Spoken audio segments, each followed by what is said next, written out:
What were once long stalks of weeds too thick to tug out by hand, and dirt depleted of any nutrients, now lives in abundance of French lavender. By happy accident, these plants thrive and often need harvesting as they bloom year-round. I sell bundles locally and keep the rest for gifts or to hang in our home. Their beautiful display and aroma are enough to enjoy on their own, but the reality is French lavender, or any lavender really, has many uses.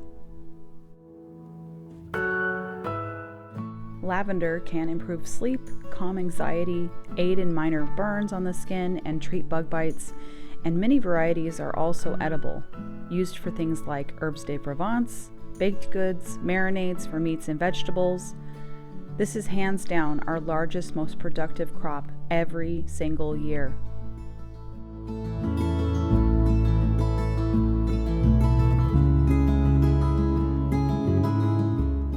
In today's video, I will begin the harvest that sometimes takes me several days to do, and I will be making and sharing with you a couple of our favorite uses for this beautiful plant.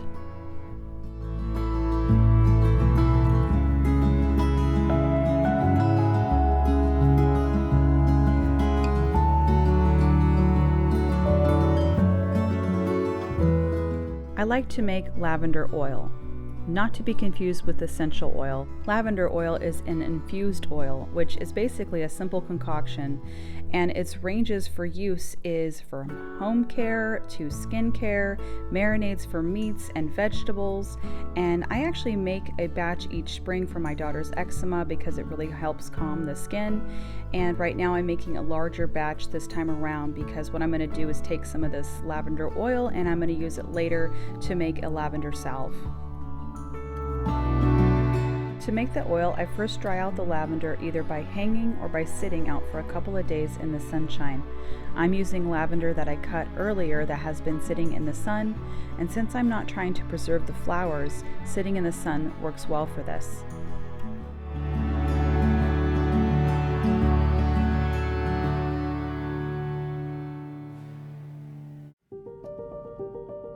Once the buds are dried, I simply take them off and I like to sort of shred them into the jar that I'm doing here, and I'm going to pour an avocado oil over. You can use other oils for this, and I will be sure to link the recipe and the step-by-step tutorial in the description box below if you're interested in making your own lavender oil.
This is ready to sit in a warm windowsill for about a week or so, and after I will strain it off and store it. Baking with lavender has been such a treat. You can bake with English or French varieties, and English is the more popular type to bake or cook with, but French works just fine too. If you have French, make sure to use a little less than whatever recipe you're using calls for, as it is stronger and gives off a soapier flavor if you add too much.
you.